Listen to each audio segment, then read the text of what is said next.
생명의 삶 첫날에 강조하는 내용인데요.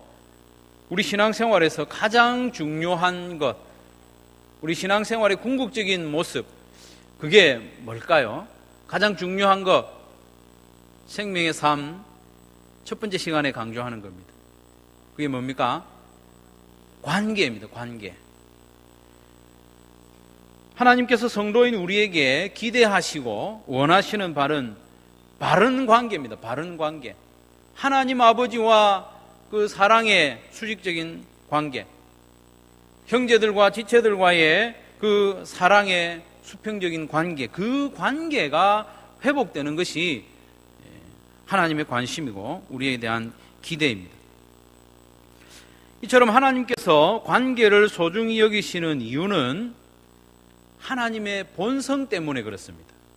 하나님의 본성이 관계적인 분이기 때문에 성부, 성자, 성령 하나님이 삼위일체로 존재하시는 분이시기 때문에 그 하나님의 관계가 모든 성도들에게도 영향을 미치고 모든 성도들을 하나님의 그 삼위일체 관계 안으로 초대하는 겁니다. 이게 놀라운 이야기인데 성부, 성자, 성령 하나님이 삼위일체로 존재하는 분이기 때문에 우리들에게 기대하시고 요구하시는 바가 관계라는 것입니다. 그래서 성경은 관계에 관한 책이다 이렇게 말할 수 있습니다. 성경은 관계에 관한 책입니다. 성경 처음에 보면 하나님이 천지를 창조하셨을 때 하나님과 모든 피조물들과의 관계가 어땠는지 창세기 1장, 2장에 우리에게 말씀해 줍니다. 하나님과 화목한 관계였죠. 하나님은 다스리시고 사람을 비롯한 모든 피조물들은 하나님의 그 다스림에 기쁨으로 순종하는 관계, 그 관계의 모습이 창세기에 나옵니다. 그런데 인류의 죄가 들어옴으로써 하나님과의 관계가 깨어지지 않습니까?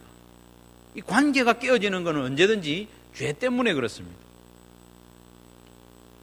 그래서 관계가 깨어진 이후로 성경은 그 깨어진 관계 아래에서 살아가는 인류, 그 사람들의 계속되는 죄악들, 그리고 고통, 갈등, 전쟁, 슬픔 이런 것들에 대해서 계속 이야기해 줍니다. 하나님과의 관계가 깨어지면 그런 비참한 상태에서 살 수밖에 없다는 것을 성경이 우리에게 가르쳐 줍니다. 그런데 성경이 또 우리에게 말씀하시는 것은 하나님은 그 깨어진 관계를 방치하지 않으시는 분이라는 거죠. 그 깨어진 관계를 회복하시기 위해서 하나님이 약속을 주셨다는 거예요. 그 약속이 성경입니다. 그리고 관계를 회복하시려는 하나님의 그 역사, 그 언약, 그것이 점점 구체적으로 드러나다가 예수님에 이르러서는 그 관계를 회복하기 위해서 하나님이 행하신 구원 역사가 분명히 드러나는 것이죠. 로마서 3장 25절에 보면 이 예수를 하나님이 그의 피로 인하여 믿음으로 말미암는 화목 제물로 세우셨으니, 하나님과의 관계가 깨어졌는데 그 아들 예수님을 십자가에 죽으심으로 화목할 수 있는 기회를 마련해 주셨다는 거예요. 예수님을 화목 제물로 내어주셨다는 것이죠. 그래서 그 관계를 회복하기 위해서 이제 사람들은 어떤 반응을 보여야 하느냐, 그걸 성경에서 말씀하고 있습니다. 믿음으로 반응해야 됩니다. 영접하는 자, 곧 그 이름을 믿는 자들에게는 하나님의 자녀가 되는 권세를 주셨다. 그 관계를 회복하는 길이 믿음입니다. 믿음. 그 믿음에 대해서 성경은 이야기하고 있고, 그리고 성경은 이렇게 우리가 하나님과의 관계가 회복된 이후에 우리가 어떻게 살아가야 하느냐, 회복된 관계에서 우리 어떻게 살아가야 하느냐, 그것도 성경은 우리에게 가르쳐주고 있습니다. 그렇기 때문에 우리는 성경을 읽을 때에 이런 관계의 관점에서 성경을 읽으면 대단히 구체적으로 우리에게 은혜가 됩니다. 하나님이 본래 계획하신 관계가 어땠는가? 무엇 때문에 관계가 깨어졌는가? 깨어진 관계 아래에서 살아가는 우리가 얼마나 비참한가? 이 관계를 회복하기 위해서 하나님이 치르신 대가가 무엇이며 우리는 어떤 반응을 보여야 하느냐? 관계가 회복된 우리는 어떤 삶을 살아가야 하느냐. 그리고 요한계시록에 이르기까지 하나님께서는 이 회복된 관계를 어떻게 온전하게 세워가실 것인지 우리에게 소망을 주고 있지 않습니까? 그래서 여러분, 성경 어디를 펴든지 이 관계의 관점에서 성경을 보면 우리에게 탁 와닿습니다. 오늘부터 우리가 살펴볼 에베소서도 역시 관계에 대한 성경입니다. 하나님께서 죄인인 우리를 관계를 회복시키기 위해서 어떤 일을 행하셨으며 또 우리는 어떤 반응을 보여야 하는지 에베소서가 우리에게 가르쳐 줍니다. 그리고 하나님과의 관계가 회복된 성도로서 우리가 어떻게 구체적으로 살아가야 할지를 하나씩 하나씩 가르쳐 줍니다. 관계가 회복된 우리는 하나됨을 힘써 지켜야 된다. 에베소서 우리에게 가르쳐 줍니다. 관계가 회복된 우리는 부부로서 어떤 관계를 회복시켜 가야 되느냐, 그걸 가르쳐 줍니다. 회복된 우리로서 부모와 자녀의 관계를 어떻게 맺어가야 하느냐, 에베소서가 우리에게 가르쳐 줍니다. 하나님과의 관계가 회복된 우리가 이 사회에서 어떤 모습으로 어떤 역할을 감당하며 살아가야 할지 에베소서가 우리에게 가르쳐 줍니다. 그리고 하나님과의 관계가 회복된 성도인 우리로서 이 세상과의 영적인 전쟁에서 어떻게 임해야 하는지 그것도 에베소서가 우리에게 6장에서 가르쳐 주고 있습니다. 그래서 이 에베소서를 통하여 우리의 회복된 관계의 모습이 어떠해야 하며 어떻게 살아가야 하는지 구체적으로 배울 수 있기를 바랍니다. 특별히 에베소서는 이 모든 관계의 전초 기지와 같은 이 교회에 대한 교훈이 여기 많이 포함되어 있습니다. 교회가 얼마나 영광스러운 공동체이며 교회가 얼마나 큰 능력을 부여받은 공동체인지, 그래서 이 교회 안에서 우리 성도들이 하나로 세워짐으로써 회복된 관계로 잘 살아갈 수 있다. 이 교회를 통해서 우리가 그런 힘을 얻을 수 있다. 그것을 배우게 되는 것입니다. 오늘은 그 서론적인 부분으로서 사도 바울이 에베소 교회에 편지를 쓴 이 시작 부분을 좀 살펴보려고 합니다. 에베소서는 여러분 다 아시는 대로 사도 바울이 에베소 교회에 있는 성도들에게 쓴 편지입니다. 1절 말씀해 보시면, 하나님의 뜻으로 말미암아 그리스도 예수의 사도된 바울은 에베소에 있는 성도들과 그리스도 예수 안에 있는 신실한 자들에게 편지하노니라고 했습니다. 바울은 그리스도 예수의 사도라고 했습니다. 그리스도 예수의 사도인데 하나님의 뜻으로 말미암아 그리스도 예수의 사도가 되었다. 이렇게 자기를 소개하고 있습니다. 사도라는 이 말의 뜻은 보냄을 받았다는 뜻입니다. 보냄을 받았다. 사도는 예수님의 권위를 가지고 예수님의 일을 하도록 보냄을 받은 자가 사도입니다. 사도는 전권 대사입니다. 왕권을 위임받아서 왕이 시킨 일을 하는 사람이 사도입니다. 사도.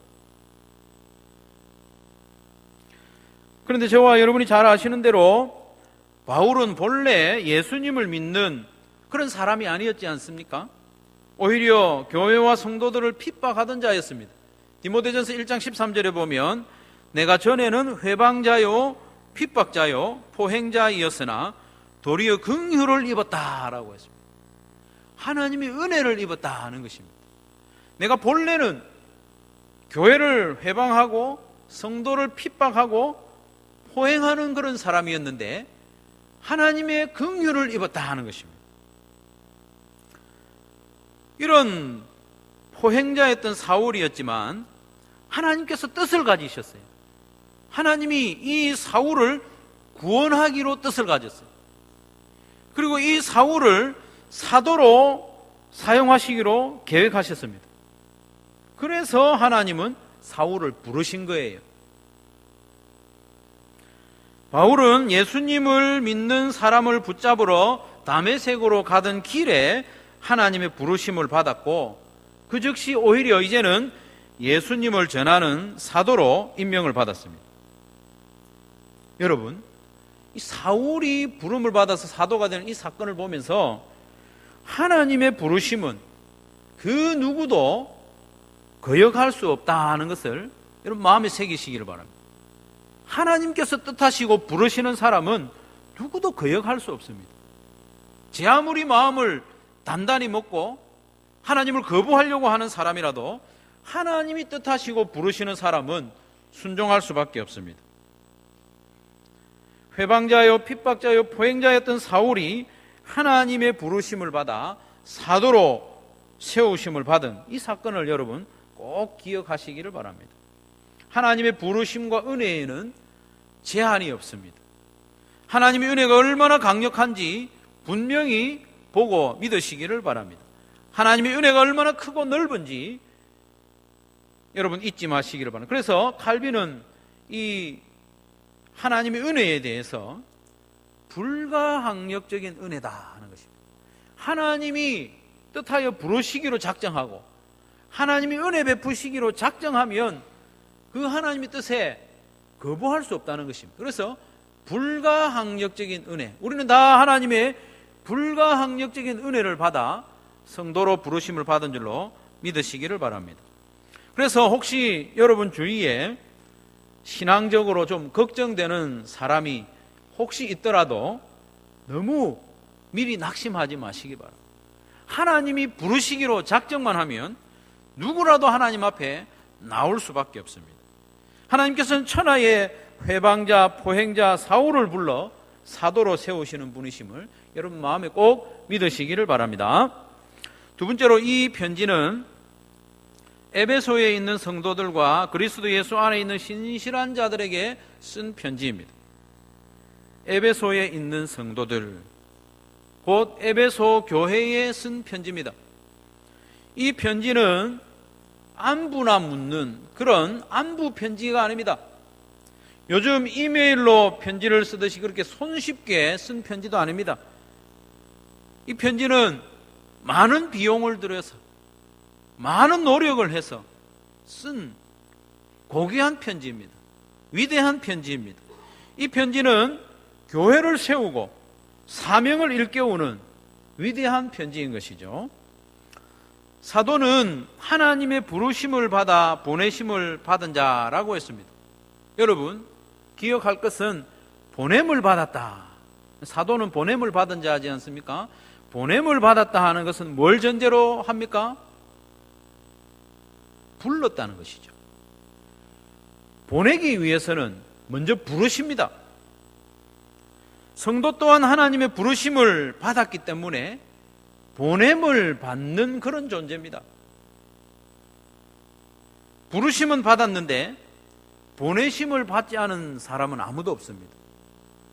그래서 바울은 고린도전서 1장 1절과 2절 말씀에서 이 부르심과 보내심에 대해서 이렇게 말합니다.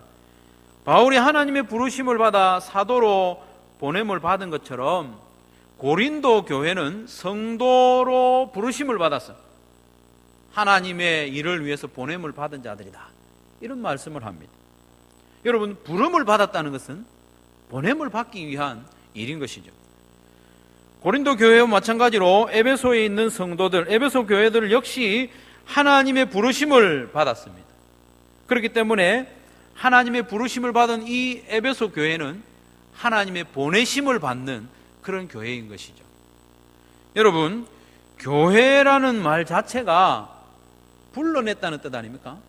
에클레시아, 불러냈다는 것은 보낸다는 말입니다. 교회가 그런 공동체입니다. 그러면 하나님의 부르심을 받아 성도가 된 무리들, 교회는 보내심을 반드시 받게 되어 있습니다.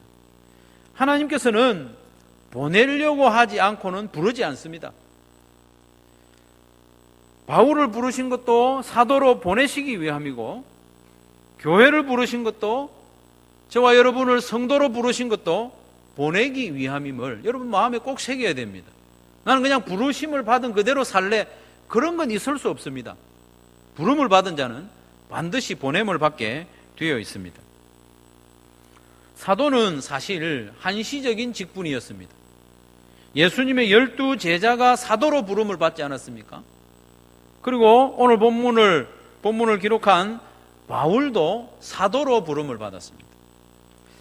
그리고 바울의 동역자였던 바나바도 종종 사도라고 그렇게 불리기도 했습니다. 그 외에는 사도라고 불리는 사람이 거의 없습니다. 이제는 이 시대에는 부활하신 예수님을 직접 목격한 그런 사도는 더 이상 존재하지 않습니다. 그렇기 때문에 어디에서 나는 사도다 이렇게 이야기하면 이상하게 받아들여야 됩니다. 이단성이 강한 어떤 교회에서는 사도를 막 키우고 있습니다. 사도 학교를 열어가지고 사도를 세우고 있습니다. 자기들끼리 12사도로 임명하기도 하는 신사도주의 운동을 하는 사람들도 있습니다. 대놓고 사도라고 하는 그런 사람들을 우리가 조심해야 하지만, 그렇지만 이 시대에도 사도적인 사명은 계속되고 있습니다. 사도적인 사명은 계속되어야 합니다. 그 사명을 누가 감당하느냐? 교회와 성도인 우리가 그 사명을 감당해야 합니다. 사도는 예수님의 권위를 가지고 예수님이 하시던 일, 그 일을 하는 사람이라고 했습니다. 여러분, 그렇다면 교회는 어떻습니까? 교회는 예수님의 몸입니다. 그렇지 않습니까? 에베소서 1장 23절에 교회는 그의 몸이다 라고 했습니다. 예수님의 몸인 교회는 그러면 어떤 일을 해야 되겠습니까? 저와 여러분은 예수님의 몸인 교회입니다. 예수님의 몸인 교회는 당연히 예수님이 하던 일을 해야 되지 않겠습니까? 머리 대신 예수님이 하기를 원하는 일을 교회가 해야 하지 않겠습니까? 그건 당연한 일입니다. 그러니 이 교회는 사도적인 사명을 가지고 있습니다. 교회가 사도의 사명을 감당하는 겁니다. 그래서 사도 바울이 사도적인 사명을 가진 이 에베소 교회에 편지를 쓴 목적이 거기에 있습니다. 이 에베소 교회가 사도적인 사명을 잘 감당하라고 격려하면서 쓴 편지가 바로 이 에베소서입니다. 저와 여러분도 성도인데, 성도인 우리도 사도적인 사명을 받았습니다. 하나님의 부르심을 받은 우리는 아무 이유 없이 이렇게 모여 앉아 있지 않습니다. 부름을 받은 우리는 모두가 보냄을 받았다는 것입니다. 예수님의 몸인 교회로서 예수님이 하시던 일, 예수님이 하기를 원하시는 그 일을 하도록 우리는 보냄을 받았다는 것입니다. 그러면 우리는 어떤 일을 하도록, 좀 구체적으로 어떤 일을 하도록 보냄을 받았는지 에베소서 1장 10절이 가르쳐 줍니다. 1장 10절을 우리 같이 한번 읽겠습니다. 시작.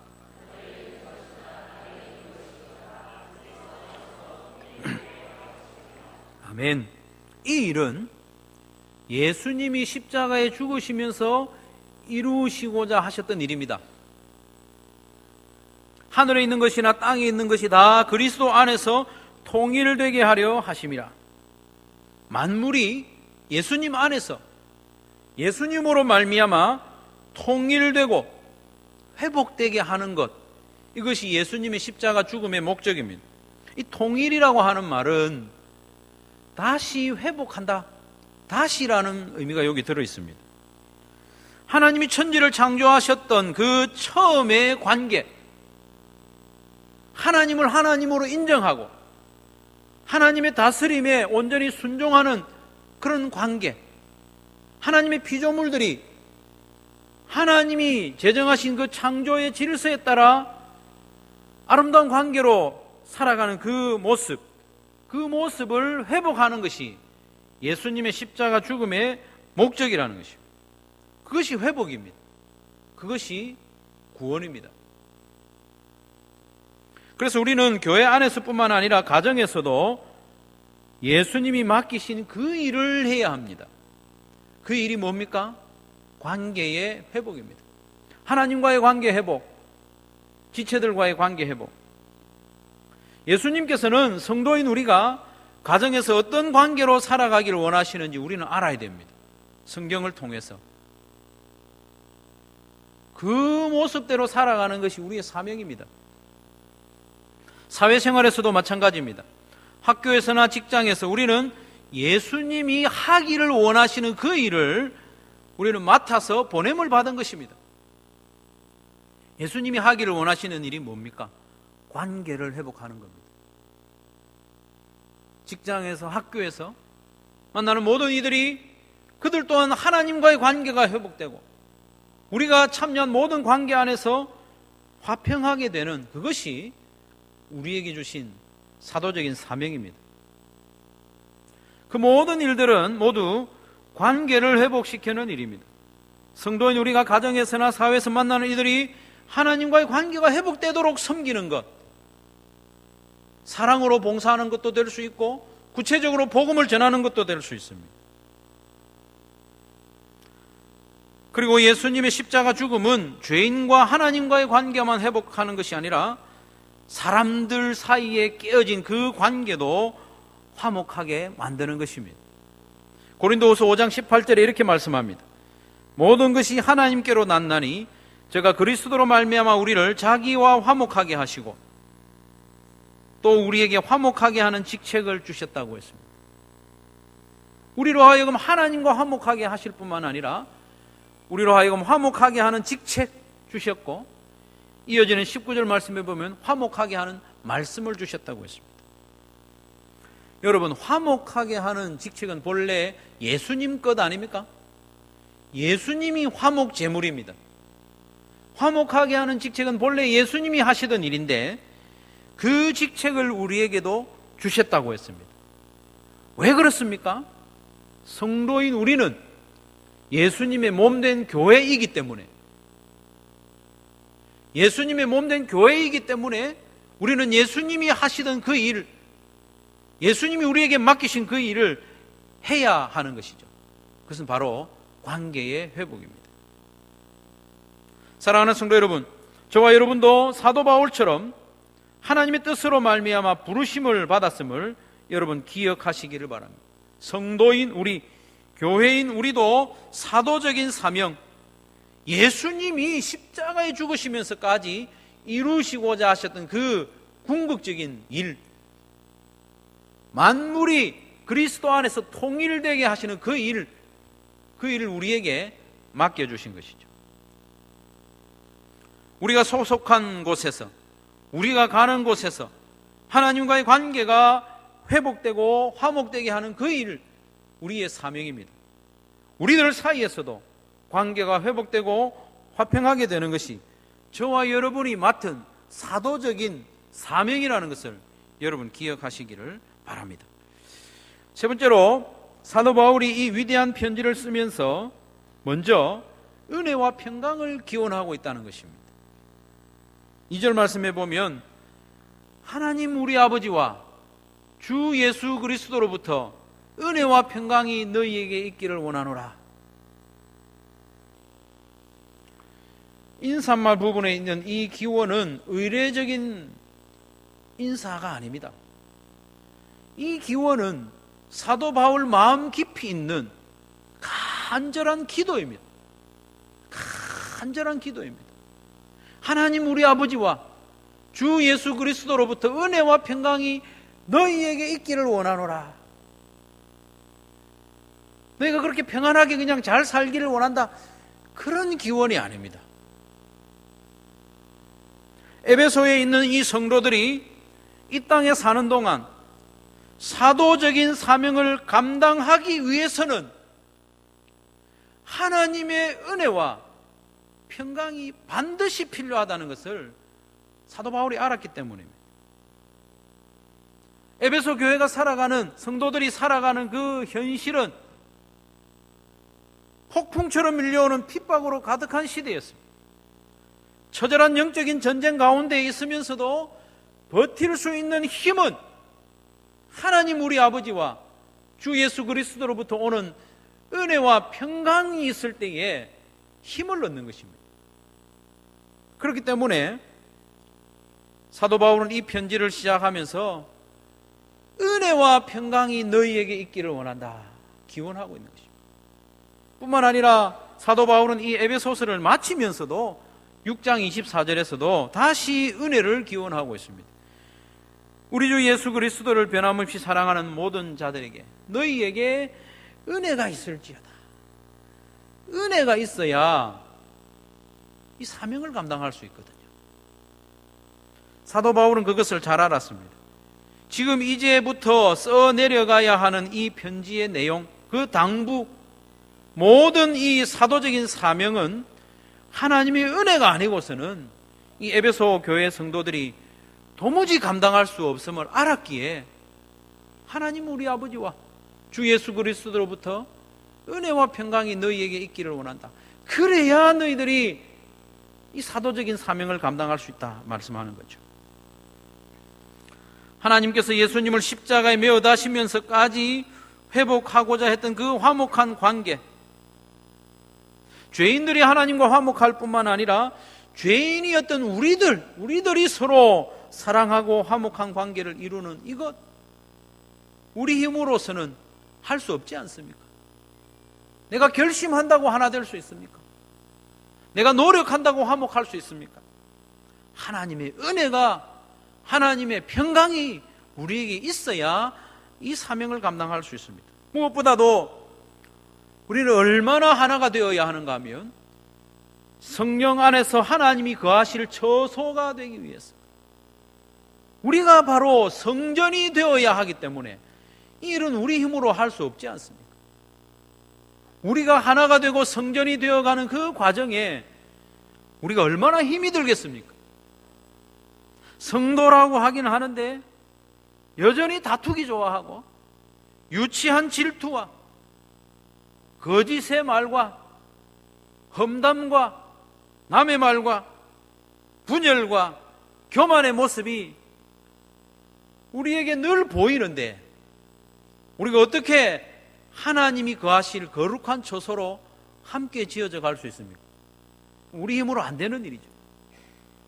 그래서 사도 바울은 하나님 우리 아버지와 주 예수 그리스도로부터 은혜와 평강이 너희에게 있기를 원하노라. 하나님이 은혜로 우리가 완전히 녹아질 때에 우리 마음속에 불평이 올라오고 다툼이 있고 그럴 때에 하나님으로부터 임하는 평강이 있어야 우리는 우리의 자리를 지킬 수 있고 마음에 들지 않는, 미워할 수밖에 없는 그 지체라도 받아들일 수 있는 것입니다.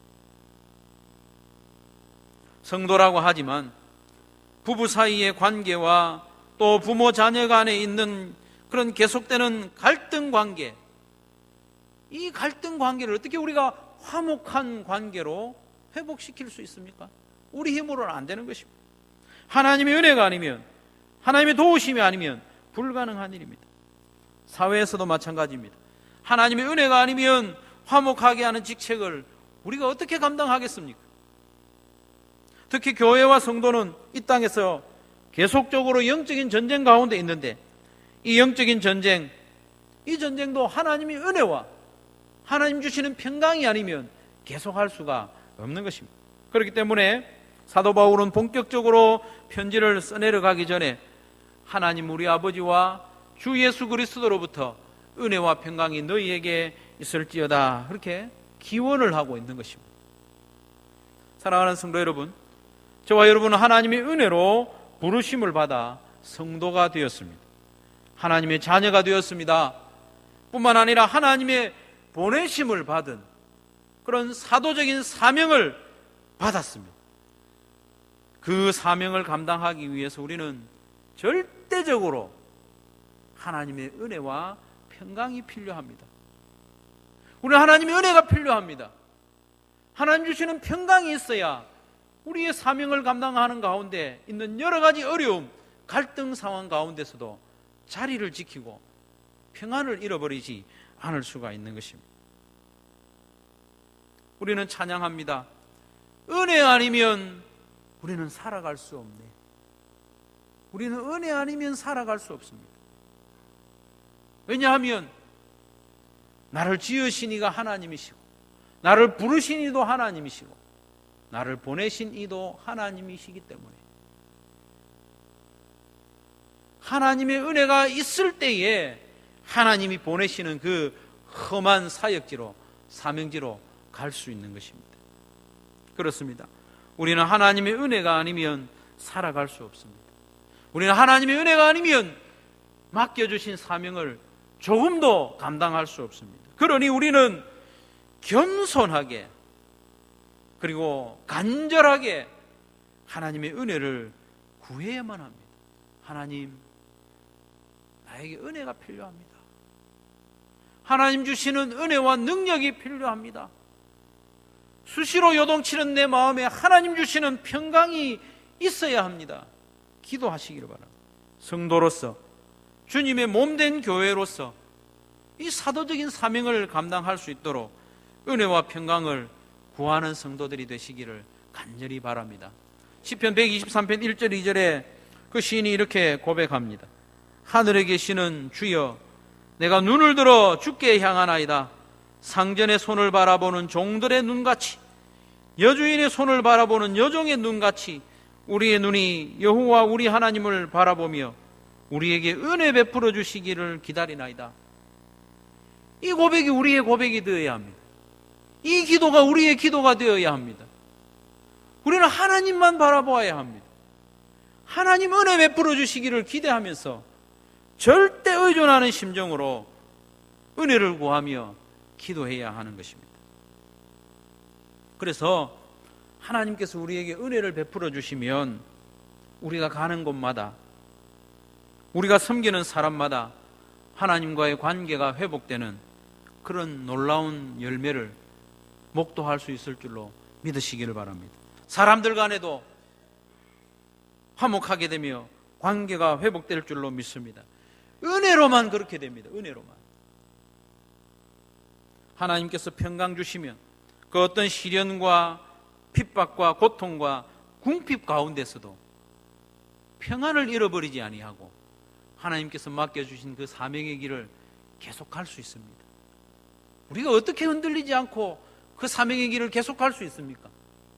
하나님께서 우리를 평안하게 하시고 우리에게 평강을 주실 때에만 가능한 것이죠. 사랑하는 성도 여러분, 하나님의 부르심을 받고 하나님의 보내심을 받은 사도 바울이 에베소서를 썼다고 했습니다. 이 편지를 받는 성도들 에베소 교회에는 사도적인 사명이 있었다고 했습니다. 그 사명을 감당하기 위해서는 하나님의 은혜와 평강이 절대적으로 필요했습니다. 21세기를 살아가는 우리도 마찬가지입니다. 우리도 하나님으로부터 부르심을 받은 성도로, 교회로 오늘 여기에 있지 않습니까? 아무 이유 없이 여기에 모여 있는 것이 아닙니다. 하나님께서는 우리를 보내시기를 원합니다. 우리의 삶의 현장으로, 우리의 가정으로, 직장으로, 사회로 우리를 보내시기를 원합니다. 어떤 일을 하라고 보내십니까? 예수님이 하기를 원하셨던 그 일, 예수님이 십자가 지심으로 이루기 원하셨던 그 일, 관계의 회복, 구원을 위해서 우리를 보내시는 것이죠. 우리는 그 일을 우리 힘으로는 감당할 수 없습니다. 하나님 우리 아버지와 주 예수 그리스도로부터 임하는 은혜와 평강, 그 능력을 덧입을 때에만 이 사도적인 사명을 감당하는 성도로, 교회로 살아갈 수 있을 줄로 믿습니다. 그래서 하나님의 은혜와 평강을 날마다 겸손하고도 진실하게 구하는 저와 여러분 되시기를 주님의 이름으로 축원합니다.